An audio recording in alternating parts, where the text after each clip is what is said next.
प्यारे भैया बहनों को सुप्रभात। प्यारे बच्चों, पिछले दिन हमने हिंदी व्याकरण में हिंदी वर्णमाला में स्वर एवं उसके भेद के बारे में जानकारी प्राप्त की, अर्थात स्वर किसे कहते हैं और स्वर कितने होते हैं। अब हमारा आज का मुख्य बिंदु है व्यंजन। व्यंजन की परिभाषा। व्यंजन किसे कहते हैं?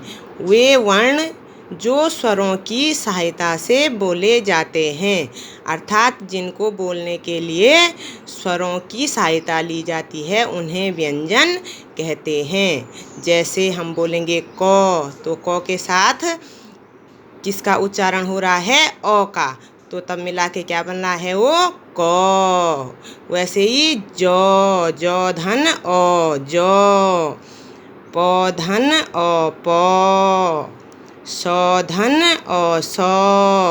ऐसे ही क से और ज्यों तक हम जितने भी व्यंजन हैं उनके साथ स्वरों की सहायता ली जाती है।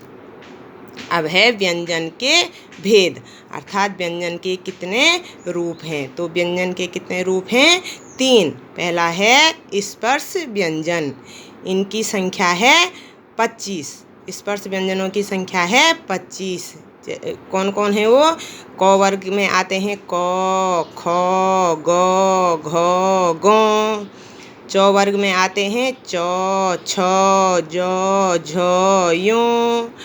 ट वर्ग में आते हैं ट, ठ, ड, ढ, अणो। त वर्ग में आते हैं त, थ, द, ध, न।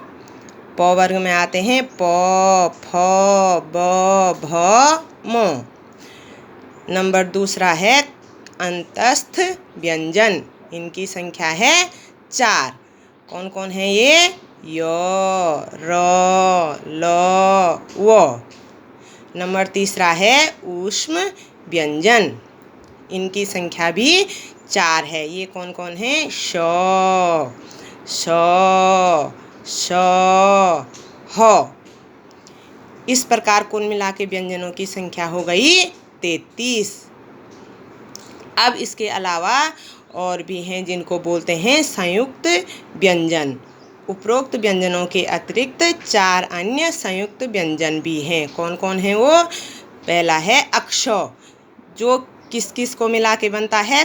क धन स। ये दोनों क्या हैं? व्यंजन हैं। क भी व्यंजन है और स भी व्यंजन है।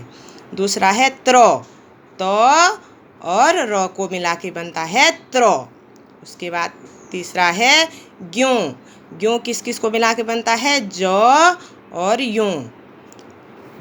उसके बाद चौथा है श्र, श और र को मिला के बनता है श्र। तो ये 4 अक्ष, त्र, ज्यों और श्र, ये 4 क्या हो गए? संयुक्त व्यंजन। अब आप लोगों का गृह कार्य है। प्रश्न नंबर 1 है व्यंजन किसे कहते हैं। प्रश्न नंबर 2 है व्यंजन के कितने भेद हैं। प्रश्न नंबर 3 है स्पर्श व्यंजन कौन से हैं। और प्रश्न नंबर 4 है संयुक्त व्यंजन कौन कौन से हैं।